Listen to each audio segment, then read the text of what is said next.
ענת, את מוכנה?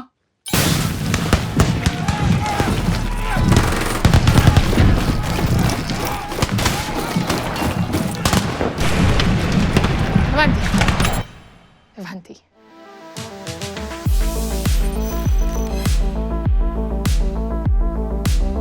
שירתתי 22 שנים בחיל הרפואה. הדבר המהותי ביותר בשירות הצבאי שלי היה הגנה על המשרתים ביחידות השדה. אבל כנראה לא באופן שאתם חושבים. דוקטור פינק עוסק נזקי רעש.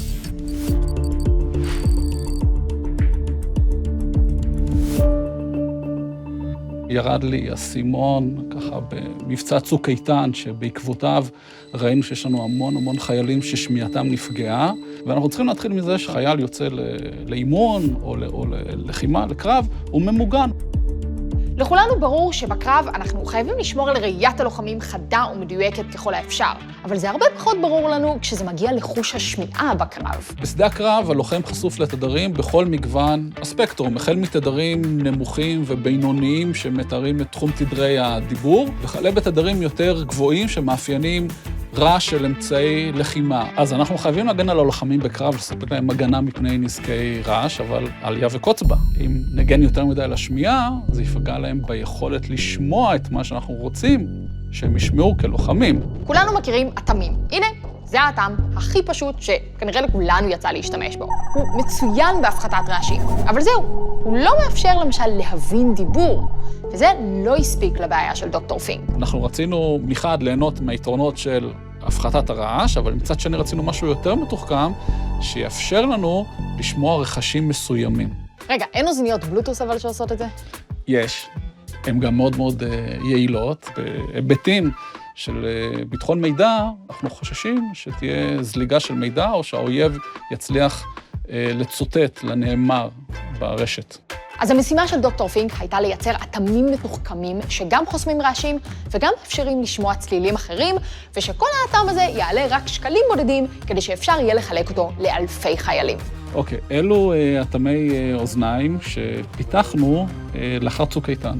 האטם הקטן הזה, שנראה לכאורה רגיל לגמרי, קיבל את התואר האטם בעל כושר ההנחתה הטוב ביותר בעולם על ידי שני גופי מחקר בלתי תלויים. אנחנו עושים את זה על ידי שימוש באטם הספוג הקלאסי שאנחנו כולנו מכירים, שהפכנו אותו להיות מנוקב, ניקבנו אותו, ויצרנו במדפסת תלת-ממדית מעין קערה, שהתפקיד שלה הוא להדוף גלי קול שמנסים להתקרב או לחדור אל תוך תעלת האוזן, הם פשוט נעדפים בחזרה, ויצרנו נקב בתוך מרכז הקערה כדי לאפשר לצלילים חלשים בתחום תדרי הדיבור, לחדור פנימה דרך התעלה ולצאת מהצד השני של האטם. ויש כאן גם צינורית. המיוחד בצינורית הזאת שנוצרה היא שהיא לא מאפשרת לצלילים מאוד חזקים של צליל ירי לחדור פנימה לתוך האטם, ועוד הפתעה שיש למי שמשתמש באטם הזה, הוא שהגומי השחור הזה כאן מאפשר לחבר את הצינורית של מכשירי קשר, שמאפשרת להם לשמוע פקודות ישירות לכאן. אבל זה לא הכל. עכשיו דוקטור פינק עובד על ההמצאה הבאה שלו. מה אנחנו רואים כאן? אנחנו רואים את פסקל, נעים מאוד. פסקל הוא מדמה ראש אדם. אוקיי. יש לו אוזניים כמעט אמיתיות, יש לו... מעולה! במיקום תעלת האוזן יש לו מיקרופונים. פה יש לנו את הפיתוח האחרון שלנו, לא הקסדה, אלא הצינורית שמקיפה את הקסדה. כן. וייעודה של הצינורית היא להוסיף לנו מידע סביבתי.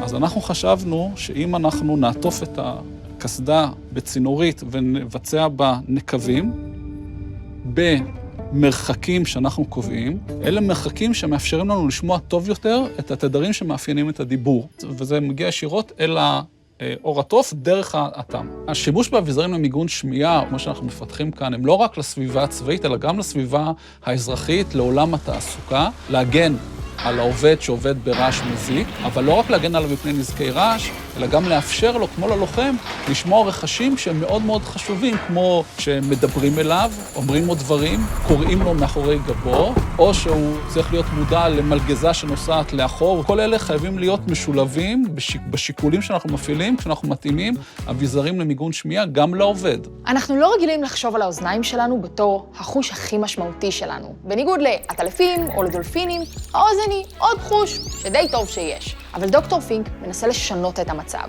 ועם קצת עזרה טכנולוגית ומחקרית, להפוך את האוזן שלנו להרבה יותר ממה שאנחנו מסוגלים לחשוב עליו. רגע, ניר, סליחה. איזה מחקר אתה עושה על התופים גם? שום מחקר. אוקיי.